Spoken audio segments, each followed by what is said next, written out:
The day my billionaire grandfather's will was read, I thought I'd at least be remembered with dignity. My father inherited a mansion, my brother Ethan received stocks worth millions, and my aunts walked away with land and yachts. When it was my turn, the lawyer placed a single rusted key in my hand. Dad smirked. "A rundown garage? You're nothing, Sophia." Ethan burst out laughing, his voice echoing in the silent room. Humiliation burned through me, but that night, I couldn't let it go. I clutched the key so tightly it cut into my palm. If this was all my grandfather left me, I needed to see why. So I drove across town to the industrial district. The iron door screeched open, my flashlight trembling in my hand. What I saw inside made my heart stop. There was no way my billionaire grandpa left me this. The lawyer's office smelled of old leather and polished wood, the kind of room where legacies were decided and futures destroyed. I sat stiffly in my chair, hands clasped together, pretending not to hear the whispers darting around the room. My heart hammered, but I forced myself to stay composed. Mr. Harper, the family lawyer, adjusted his glasses and cleared his throat. His voice was measured, deliberate, as he read aloud the will my grandfather had left behind. "To my son Richard Carter, I leave the family estate and all properties attached." Dad leaned back in his chair, his mouth curving into a satisfied smile. The room erupted in approving murmurs. "To my grandson Ethan Carter, I leave the investment portfolio valued at approximately $25 million. Ethan smirked, straightening his expensive tie. He gave me a sidelong glance, his eyes glinting with triumph. "Guess we know who Grandpa trusted with the real money," he whispered just loud enough for me to hear. I clenched my fists beneath the table, my nails digging into my palms. Names rolled on my aunts, my uncles, even cousins I barely spoke to. They were granted land, shares, even a yacht. Each announcement drew gasps of delight and sly grins. Then came the silence. The lawyer's voice lowered, his gaze shifting to me. "To my granddaughter Sophia Carter, I leave a garage in the industrial district, along with the key to it." The words landed like a thunderclap. For a moment, I thought I'd misheard.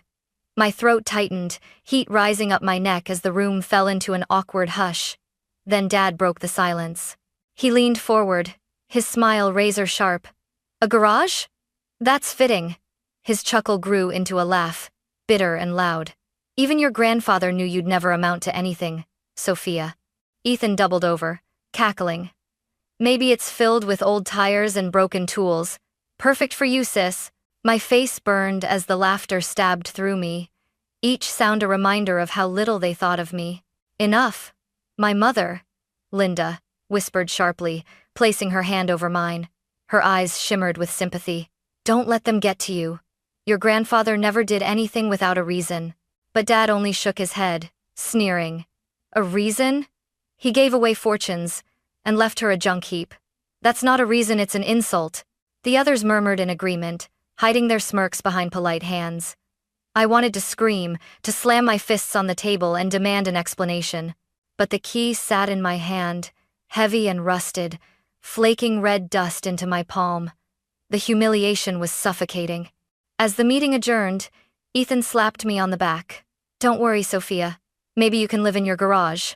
I'll come by with some beer cans to decorate the place." My blood boiled, but I stayed silent. I couldn't give them the satisfaction of seeing me break. Outside, the summer air was thick and stifling, pressing against my chest like an invisible weight. I looked down at the key once more. It wasn't just metal, it was a brand, searing me with shame. Yet, in the pit of that humiliation, a spark flickered. Grandpa had believed in me once, when no one else did. Maybe, just maybe, there was more to this garage than what my father and brother thought. I whispered under my breath, so quiet even I barely heard it. "I'll find out, Grandpa. I'll prove them wrong." The next morning, I woke in my cramped apartment to the sound of my alarm buzzing at 6 a.m. The ceiling above me was cracked, a spiderweb of lines that hadn't been painted in years. I rolled out of bed and brushed past the clutter of secondhand furniture, the kind people donate because they're too embarrassed to sell. This was my reality. While Ethan drove his gleaming sports car to a corner office at his prestigious law firm, I boarded the stifling bus to downtown Chicago. My job as a junior secretary at an insurance company paid just enough to cover rent and instant noodles. Every day I sat at a small desk surrounded by gray partitions, filing endless paperwork and answering phones for bosses who barely remembered my name. At lunch, I ate alone in the break room while my coworkers exchanged inside jokes and flashy weekend plans. They wore designer handbags. I clutched a chipped coffee mug. Whenever Ethan's name came up in family conversations, his promotions, his high-rise apartment, his glamorous girlfriend, my parents' eyes glowed with pride. When it came to me, Dad only sighed, shaking his head like I was some permanent disappointment. I told myself it didn't matter, but every look, every whisper chipped away at me. That evening, as I walked home through the fading city lights, I caught my reflection in a store window. Tired eyes, hair tied back in a messy bun, shoulders slumped under the weight of exhaustion. I barely recognized myself. Back at the apartment, my two roommates laughed on the couch, binging sitcom reruns. I slipped into my tiny room and shut the door, sinking onto the bed. From my nightstand, I picked up the rusted key Grandpa had left me. The metal was cold, jagged against my skin. I remembered the nights we used to sit together on the porch of his farmhouse, the cicadas humming in the summer dark. He'd lean back in his chair, his deep voice weaving stories of his youth. "Life's an adventure, Sophia," he'd tell me. "Don't fear failure. Fear never taking the first step." At the time, I'd smiled politely, never believing those words were meant for me. But now, holding that key, I felt his voice echoing in my chest. Ethan's laughter still rang in my ears. Dad's cruel smirk still burned in my memory. They thought I was nothing. Maybe they were right. My life so far proved them correct. No wealth, no prestige, no place at the family table. But what if Grandpa was giving me a chance? What if this key wasn't just a cruel joke, but something else? I clenched it tighter, my pulse quickening. Tomorrow I'd work another meaningless day at the office, smile at clients, and go home to my peeling apartment walls. But tonight I could choose something different. I stared at the key, under the lamplight. Rust clung to my fingers, staining my skin. Yet beneath the corrosion was metal, solid and unyielding. Maybe, just maybe, that was Grandpa's message. I whispered into the empty room. "You believed in me, didn't you? Even when no one else did." The hum of the city outside filled the silence. My chest tightened with a mix of fear and determination. For the first time in years, I felt the faint stirrings of a purpose I couldn't explain. The night air was heavy when I stepped off the bus, the city's glow fading behind me as I entered the West Side Industrial District. Streetlights flickered weakly, casting broken shadows across rows of abandoned warehouses. The farther I walked, the quieter it became. No traffic, no laughter, just the lonely whistle of wind through rusted metal. The key weighed in my pocket like a curse. Dad's words echoed, "You're nothing, Sophia." Ethan's laughter played on repeat, cruel and sharp. I clenched my fists, my pulse pounding. I could have gone home, crawled into bed, and pretended the garage didn't exist. But humiliation gnawed at me, and a strange defiance rose in my chest. If this was my inheritance, I would face it head-on. Even if it was just rats and dust, I'd prove to myself and to them that I wasn't afraid. I found the building after nearly an hour of walking. It stood squat and forgotten, its concrete walls cracked, streaked with grime. A faded sign above the heavy iron door bore one word: Carter, my surname. I froze, my breath catching in my throat. Grandpa had left this to me, and me alone. The street around me was deserted, the silence broken only by the clink of my shoes against the pavement. My heart thudded like a drum as I pulled the key from my pocket. Rust flaked off in my palm, staining my skin red-brown. I whispered, as if speaking to him, "Why, Grandpa? Why this place?" The key slid into the lock with surprising ease. For a moment, I hesitated, my hand trembling on the cold metal. My mind screamed, "Turn back, walk away, forget this garage." But another voice, the echo of Grandpa's, pushed me forward. "Don't fear failure, Sophia. Fear never taking the first step." I twisted hard. The lock gave way with a dry, metallic clunk. The hinges groaned as I pushed the door, the sound echoing through the empty street like a warning. A gust of stale air hit my face, thick with dust, oil, and time. I switched on my phone's flashlight, its beam weak against the suffocating dark. My stomach tightened as the light swept over rotting crates and rusted tools scattered across a cracked floor. Cobwebs dangled like curtains, swaying in the draft. "So this is it," I muttered bitterly, my voice trembling. My grand inheritance, a graveyard for scrap metal. Yet something pulled me deeper. I stepped inside, each footfall stirring clouds of dust. The silence pressed down on me, heavy and watchful, as though the shadows themselves were holding their breath. Then my light caught something at the far wall, a smaller metal door, bolted shut, half hidden behind a stack of crates. My pulse spiked. Unlike the rest of the garage, it looked deliberate. Important. I approached, brushing cobwebs aside, and gasped when I saw the brass plaque screwed into the door. My heart stuttered. The engraving was faint but unmistakable. Sophia's birthday. My knees went weak. My hands trembled so violently I nearly dropped the phone. Grandpa hadn't just left me a garage. He'd left me a message. I staggered back a step, my breathing shallow, staring at the door that seemed to whisper my name. For the first time since holding that cursed key, humiliation melted into something else. Fear, anticipation, and the terrifying sense that whatever lay beyond would change everything. My hands shook so badly I had to steady the flashlight against my chest.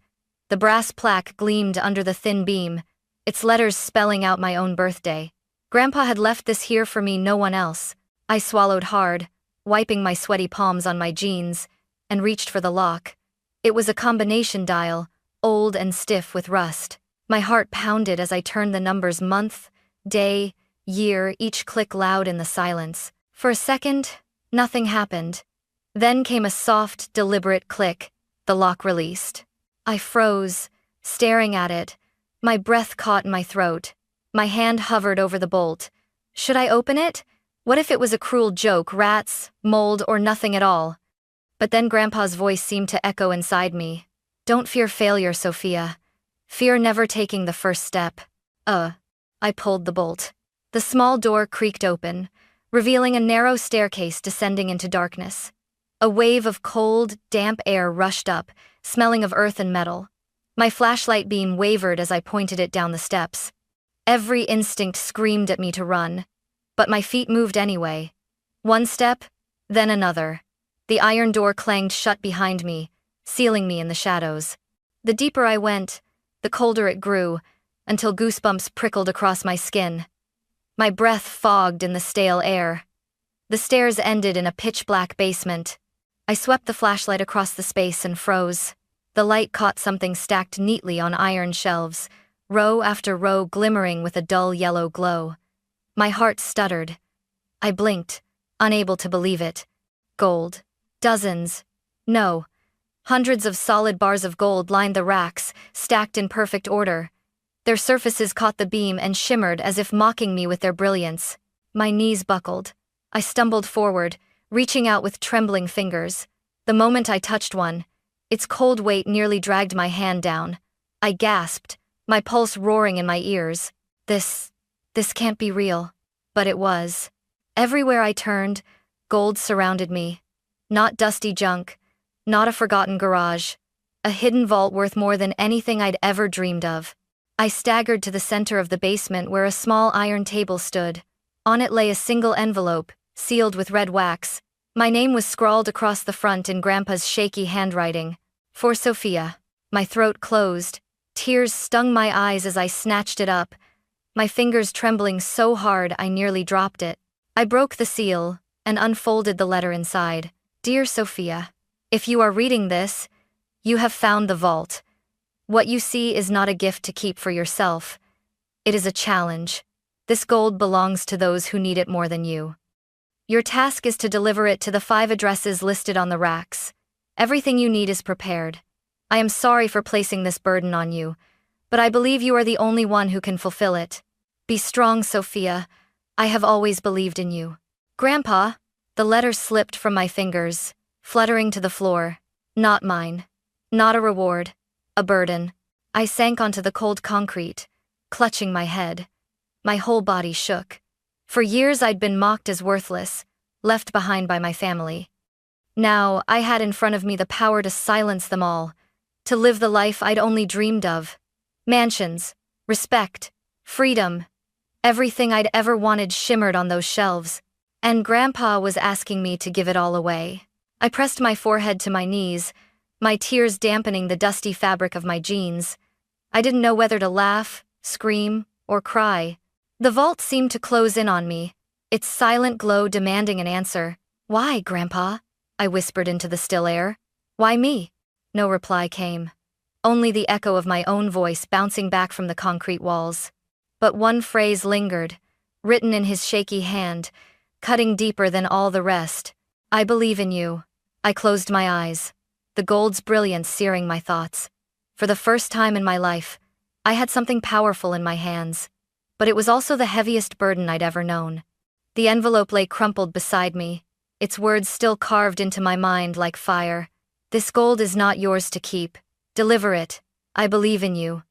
And I lifted my head slowly, my eyes burning. The gold bars gleamed from their shelves, rows upon rows, each one shimmering like a promise. My breath came in shallow bursts. "Not mine?" I whispered bitterly. "Then, whose is it, Grandpa? Why would you leave me this, only to tell me I can't keep it?" I pushed myself to my feet, my knees shaking. My flashlight beams swept over the stacks again, making the vault blaze with light. I stumbled forward and picked up a bar with both hands.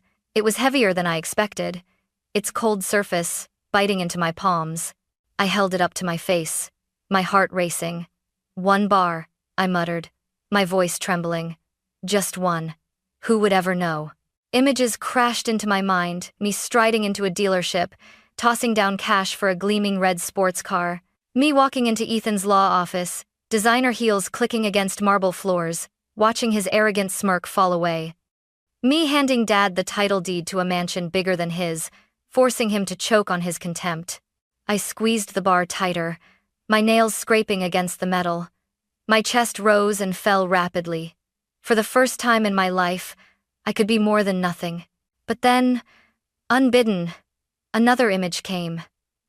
Grandpa's eyes, warm and steady, the way they had looked at me when I was a little girl. His voice echoed in my ears, cutting through the fever of temptation. "Wealth isn't what you keep for yourself, Sophia, but what you're willing to give away." I dropped the bar, the clang echoing through the vault. My hands shook violently. "Why, Grandpa?"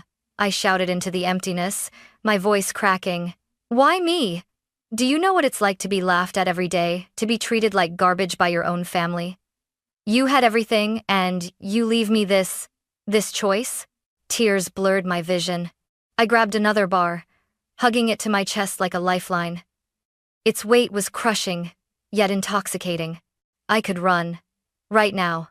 I could find a buyer on the black market, turn just one bar into millions. I wouldn't have to live in that suffocating apartment anymore. No more instant noodles, no more secondhand clothes, no more sitting alone while everyone else celebrated success. "Maybe he was wrong about me," I whispered, my voice trembling. "Maybe I'm not strong enough. Maybe I don't care about being noble or selfless." The vault was silent, but the memory of his handwriting pierced through me. "Be strong, Sophia.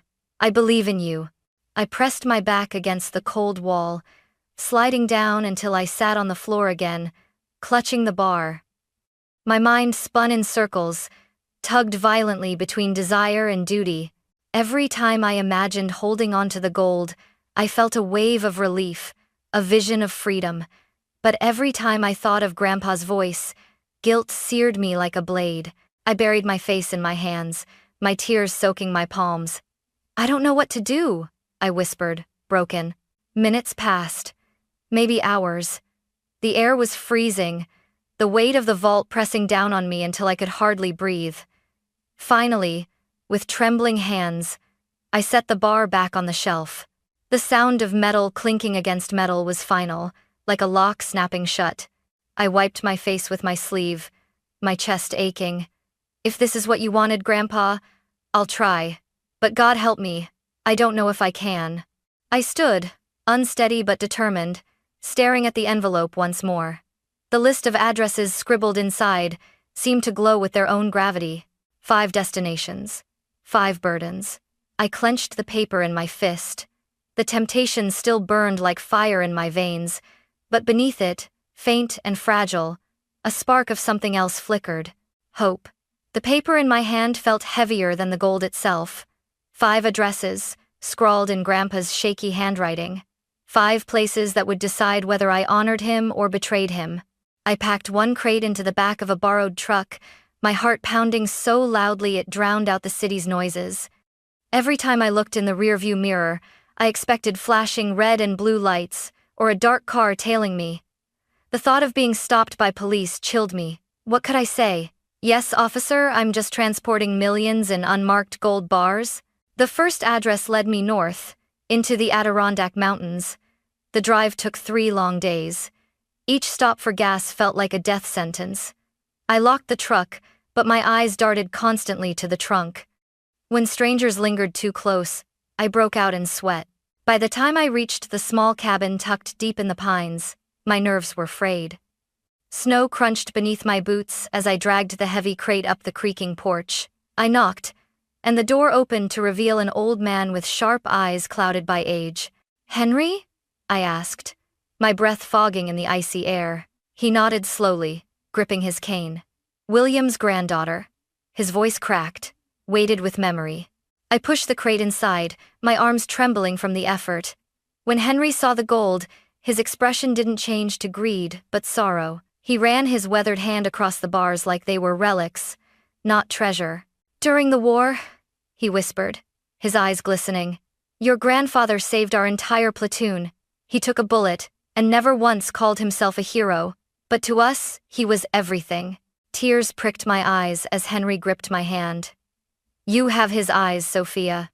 The eyes of someone who will do what's right, no matter how hard." I couldn't speak.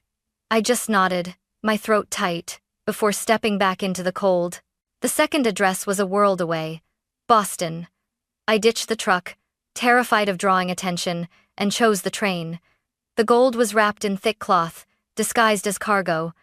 Still, every creak of the wheels, every glance from a passenger made me stiffen. I sat pressed against the crate for 10 sleepless hours, sweat dripping down my back despite the winter chill. Boston's skyline loomed, sharp and modern. The address led me to a sleek glass high-rise overlooking the harbor. Inside, a man in his 60s stood tall in an immaculate suit. "Charles Donovan," he introduced himself, extending a hand. His grip was firm but not unkind. I opened the crate. The gold glinted under the office lights. Donovan's eyes softened, and a sad smile tugged at his lips. "That's William's style," he murmured, always keeping his word, no matter how impossible it seemed. He poured himself a glass of whiskey and gestured for me to sit. "Your grandfather started from nothing, a car mechanic with dirt under his fingernails. But he built an empire not by cutting throats, but by keeping promises. Integrity, he said, it was a man's greatest wealth." He slid a folded note across the desk. My heart raced as I opened it. In Grandpa's handwriting, just 5 words. "Keep your integrity, Sophia. Gold is secondary." Tears blurred my vision. I clutched the paper as Donovan leaned closer. "He chose you for a reason. Don't doubt that." That night, as I boarded the train back, I pressed the note against my chest. Henry's words about heroism, Donovan's about integrity, they collided with Grandpa's echo in my mind, but temptation still slithered within me. Each time I glanced at the next crate waiting in the storage car, I imagined running, disappearing, living the life of wealth I'd been denied. Yet every time I thought of that, Henry's voice pierced me. "You have his eyes, Donovan's. Gold is secondary, and Grandpa's, steady and unyielding. I believe in you." I closed my eyes, exhaustion pulling me under as the train rumbled into the night. Ahead of me still lay 3 addresses, 3 burdens heavier than any gold bar. And I wondered, would I be strong enough to carry them all? The desert sun was merciless as I drove toward Tucson, Arizona.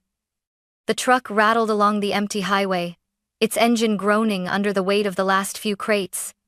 Sweat soaked through my shirt, stinging my skin. My hands clutched the steering wheel so tightly that my knuckles blanched white. Each mile dragged like a punishment. I hadn't slept properly in days, my mind haunted by temptation, my body aching from lifting crates heavier than I ever imagined. I was exhausted, but I couldn't stop. Grandpa's list burned in my pocket like a brand. The nursing home sat on the city's edge, a squat building surrounded by a garden of wildflowers. I dragged the crate inside, nearly collapsing from the effort. A nurse with silver-streaked hair greeted me with wide, startled eyes as she saw the gleaming bars. "William," she whispered, her voice trembling. "He never forgot us." Her name was Susan, the director of the home. She led me to a common room where elderly residents sat in worn armchairs, some gazing out the windows, others playing chess with shaking hands. When Susan mentioned my grandfather's name, the room fell silent. An old man grasped my hand, tears streaming down his weathered face. He gave us blankets in winter, meals when we had nothing. He never once visited, but we always prayed for him. I bit my lips so hard I tasted blood, my chest tightening until it hurt to breathe. Tears blurred my vision as I placed the gold in Susan's hands. "It was his wish," I whispered, my voice breaking. That night, I stayed for dinner with the residents. A simple meal of mashed potatoes and stew, yet it tasted richer than anything I'd eaten in years. Laughter filled the room, stories of my grandfather spilling from every corner. Pride swelled inside me, but so did pain. How could I measure up to a man like him? The next morning, I left for Chicago, the final address. My body screamed for rest, but adrenaline kept me going. The Horizon Charity Foundation towered in the city center, its glass walls reflecting the cold sky. I dragged the last crate through the gleaming lobby, sweat pouring down my temples. The receptionist's polite smile faltered as I slid Grandpa's letter across the desk. Minutes later, I was ushered into the office of Mr. Carter, the foundation's director. When I said my grandfather's name, his face froze. He touched the gold with trembling hands, eyes glistening. "William Carter was one of our most discreet founders," he said, his voice cracking. "He built hospitals, scholarships, disaster relief, always anonymously, never for glory, always for people." He showed me folders thick with documents, photographs of children in rural hospitals, students clutching diplomas, families in disaster zones receiving food. Every page bore Grandpa's unseen mark. "You've brought the final piece," Carter said softly. "Not just gold, Sophia, but your grandfather's legacy." My knees wobbled, my throat closed. I set the crate down, but my hands wouldn't stop trembling. I left the building into a drizzle of cold rain. Chicago's streets blurred before me, neon lights bleeding in the wet pavement. I stumbled to the truck, collapsed into the driver's seat, and let the sobs break free. It was done.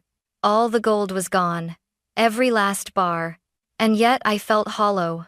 I drove aimlessly until I found myself back in the industrial district, before the rusted door of the garage. The rain hammered down, soaking me to the bone.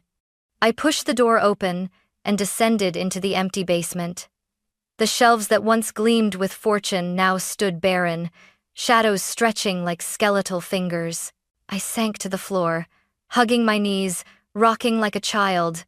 My voice cracked as I whispered into the void. "I did it, Grandpa. I gave it all away, and now I'm left with nothing." The silence was unbearable. My sobs echoed against the concrete walls. For years I'd been mocked, belittled, cast aside, and for a fleeting moment, I had held the power to change it all. But now the gold was gone, the dreams dissolved, and I was the same, Sophia Carter, tired, broke, invisible. Lightning cracked outside, illuminating the basement in a ghostly glow. I pressed my forehead to the cold floor, my tears mixing with the dust. "I wasn't strong enough," I choked. "I just obeyed. And for what? I still have nothing." The despair was suffocating, so heavy I thought it might crush me. But in that darkness, one memory returned. Grandpa's eyes, steady and kind, whispering, "I believe in you." The words tore me apart, because at that moment, I didn't believe in myself. The basement was silent, except for my uneven breaths. My eyes were swollen from crying, my body drained of every ounce of strength. I thought I would stay there forever, curled up against the empty racks that once held a fortune. Then creak. The sound of the iron door above made my heart jolt. My flashlight beam trembled toward the staircase. Footsteps descended slowly, deliberate. My chest tightened as a tall man in a dark suit appeared, his hair streaked with silver, his eyes sharp but calm. He stopped at the bottom step. "Sophia Carter?" I pushed myself up, pressing against the wall. "Who are you? How did you get in here?" My voice cracked, half in fear, half in anger. He inclined his head. "Arthur Hayes, your grandfather's private lawyer. I've been waiting for this day." My stomach dropped. "Private lawyer? Grandpa already had one. Mr. Harper, he read the will." Arthur's lips curved faintly. "Harper was for the public. I was for matters William kept hidden. This vault was never about inheritance, it was about you." I shook my head, dizzy. How did you know I'd be here?" He stepped closer, setting a leather briefcase on the iron table. "Your grandfather instructed me to monitor your journey. This place is wired with a silent alarm. When you opened the vault weeks ago, I knew.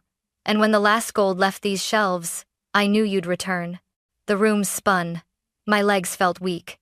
"So this was all planned?" Arthur nodded, unlocking the briefcase. Inside lay a thick envelope sealed with red wax. He pushed it toward me. "For you, when the task is complete." My hands trembled as I broke the seal. Grandpa's handwriting filled the first page. "Dear Sophia, if you are reading this, then you did what I hoped you chose. Integrity over greed, compassion over pride. The gold was never meant to be yours. It was meant to test your strength, to prove whether you could carry not just wealth, but responsibility. You did not fail me. You have fulfilled my last wish. And now, you are ready." I gasped as Arthur placed several documents on the table. Bank accounts, real estate deeds, stock certificates, all under my name. Arthur's voice was steady. "Your grandfather established a trust years ago, valued at $10 million. It's yours now." The words struck me like thunder. My knees buckled, and I dropped into the nearest chair, clutching the papers. $10 million? Tears streamed down my face. My voice shook. Why? Why didn't he just give me this from the start? Arthur's eyes softened. "Because William wanted you to understand that money alone means nothing. You had to prove to yourself that you were worthy of it. And you did." I covered my face with my hands, sobs racking my body. For weeks, I had lived on the edge of despair, torn apart by temptation and exhaustion. And now, at the end of it all, I realized Grandpa had been guiding me every step of the way. I whispered into the silence. "You believed in me, Grandpa. And now, I finally believe in myself." Arthur closed the briefcase. "This trust isn't just money, Sophia. It's a legacy. Use it as he would have, quietly, selflessly, with courage." I nodded through tears, gripping the documents like a lifeline. When Arthur left, I remained in the basement a while longer. The shelves were empty, but I no longer felt hollow. The darkness no longer seemed oppressive. It felt like a cocoon I was breaking free from. Finally, I rose, walking up the staircase. The rain outside had stopped, and the city lights shimmered against the wet pavement. I stood at the threshold of the garage, breathing in the cool night air. For the first time, I didn't feel like nothing. I was Sophia Carter, heir not only to my grandfather's fortune, but to his faith, his integrity, and his legacy. And I swore, as I stepped into the moonlit street, that I would live every day worthy of it.